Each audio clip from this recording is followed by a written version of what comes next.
Hello guys, welcome to my channel oh my dish.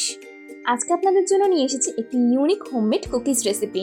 O my dish মানে unique কিছু, তাই আপনারা যারা এখনও আমার চ্যানেলটি সাবস্ক্রাইব করেনি তারা এক্ষুনি সাবস্ক্রাইব বাটনটা ক্লিক করে দিন। আর আপনাদের যদি আমার আজকের ভিডিওটি সম্পূর্ণ ভালো লেগে থাকে অবশ্যই লাইক দিয়ে পাশে থাকবেন। ওভেনের ঝামেলা ছাড়াই এখন আপনাদেরকে আমি বেকারি স্টাইলের কুকিজ তৈরি করে দেখাবো। তাহলে চলুন সম্পূর্ণ রেসিপিটা দেখে নিই। প্রথমেই আমি একটি পাত্রে আধা কাপ সয়াবিন তেল নিয়ে নিলাম। চিনিকে ব্লেন্ড করে আধা কাপ আইসিং সুগার করে নিয়েছি, সেটাই দিয়ে দিলাম। এবার ভালো করে আইসিং সুগার আর তেলটাকে মিক্স করে নিচ্ছি। 2 মিনিট ধরে আমরা এরকম মিক্স করে নেব, আর 2 মিনিট পরে আমাদের মিক্সিংটা সম্পূর্ণ হয়ে যাবে। এবার আমরা কুকিজ বানানোর জন্য 1 কাপ ময়দা নিয়ে নিলাম। 1/3 কাপ শুকনো গুঁড়ো দুধ দিয়ে দিলাম। 1 টেবিল চামচ বেকিং পাউডার দিয়ে দিলাম। আধা চামচ বেকিং সোডা দিয়ে দিলাম। এবার ময়দা, গুঁড়ো দুধ, বেকিং সোডা, বেকিং পাউডার সবকিছু একসাথে মিক্স করে দিচ্ছি। কুকিজের মায়ানটা আমরা এভাবেই হাত দিয়ে মথে মথে রেডি করে নিচ্ছি।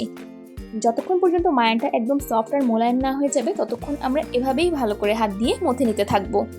আপনাদের যাদের ওভেন নেই তারা এখন থেকে নিশ্চিন্তে ঘরেই হোমমেড কুকিজ তৈরি করে ফেলতে পারবেন।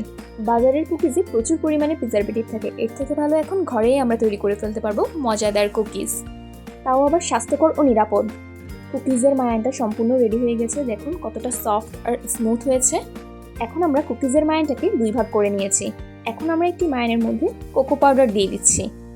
আপনারা যে কোনো ব্র্যান্ডেরই কোকো পাউডার ইউজ করতে পারবেন। কোকো পাউডারের উপর আমি সামান্য সয়াবিন তেল দিয়ে দিলাম। এবার ভালো করে মিক্স করে নিচ্ছি।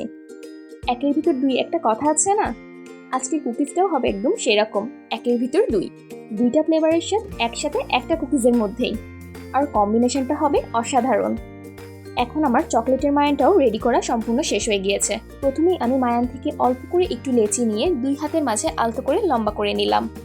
আপনারা যদি অন্য কোনো কালারেরও করতে চান অবশ্যই করতে পারবেন, শুধু এই মায়ানটার মাঝে একটু ফুড কালার দিয়ে দিলেই হয়ে যাবে। এবার আমরা চকলেটের মায়ানটা থেকেও লেচি কেটে নিয়ে আলতো হাতে রেডি করে নিচ্ছি লম্বা করে। এভাবেই সবগুলো রেডি করে নেওয়ার পর আমরা একটা ডিজাইন তৈরি করব। আর আমার আজকের কুকিজের ডিজাইন হবে পাতার স্টাইলে। পাতার ডিজাইন তৈরি করো একদম খুব সহজ একটা ব্যাপার, মাত্র 1 মিনিটেই আপনারা তৈরি করে ফেলতে পারবেন খুব সুন্দর একটা পাতার ডিজাইনের কুকিজ। এখন হাতে আমরা একটা সাদা কালারের আর একটা চকলেট কালারের নিয়ে নেব।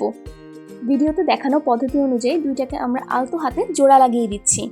জোড়া লাগানো হয়ে গেলে আমরা হাত দিয়ে একটু চাপ দিয়ে দিলাম যাতে ছুটে না যায়। পাতার ডিজাইনটা তৈরি করার সময় একটা জিনিসই লক্ষ্য রাখতে হবে, বেশি জোরে কোনো কিছু করা যাবে না, আলতো হাতে করতে হবে, কারণ কুকিজের মায়ানটা খুবই সফট। হাত দিয়ে সম্পূর্ণ পাতার শেপ দেওয়া হয়ে গেছে। এবার আমরা ডিজাইনে চলে যাব।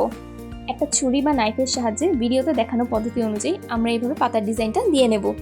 খুবই সহজ ও ইজি। কুকিজের উপর শুধু আমরা ছুরি দিয়ে একটা লম্বা দাগ দিয়ে দেব। দেখলেন আপনারা কি সহজেই খুব সুন্দর একটা আকর্ষণীয় ডিজাইন তৈরি করে নিচ্ছি। ভিডিওতে দেখা পদ্ধতি অনুযায়ী করলে একদম সেম টু সেম হবে আপনাদের কুকিজগুলো। আমার সবগুলো কুকিজ রেডি করা হয়ে গিয়েছে। এখন আমি চুলোয় প্রিহিট করতে দিয়ে রেখেছিলাম ফ্রাই প্যানটা। ঢাকনা খুলে কুকিজের পাত্রটা বসিয়ে দিলাম। 30 মিনিটের জন্য ঢাকনাটা বন্ধ করে দিচ্ছি। আর এভাবেই 30 মিনিটের মাঝে আমাদের সম্পূর্ণ কুকিজ তৈরি হয়ে যাবে। 30 মিনিট পর ঢাকনা খুলে দেখি বেকারি স্টাইলের কুকিজগুলো সম্পূর্ণ হয়ে গিয়েছে। মাশাআল্লাহ, অসম্ভব সুন্দর কালারও এসেছে। এখন আমি একটি পাত্রে পরিবেশন করে নিলাম বেকারি স্টাইলের হোমমেড কুকিজ। আপনাদের যদি আমার আজকের ভিডিওটি ভালো লেগে থাকে অবশ্যই লাইক দিয়ে পাশে থাকবেন। আর যারা এখনও আমার চ্যানেলটি সাবস্ক্রাইব করেনি তারা এক্ষুনি সাবস্ক্রাইব বাটনটা ক্লিক করে দিন। তাহলে আর দেরি কিসের, চটজলদি আপনারাও সবাই তৈরি করে ফেলুন। সবাই ভালো থাকবেন, সুস্থ থাকবেন আর ও মাই ডিশের সাথেই থাকবেন। আল্লাহ হাফেজ।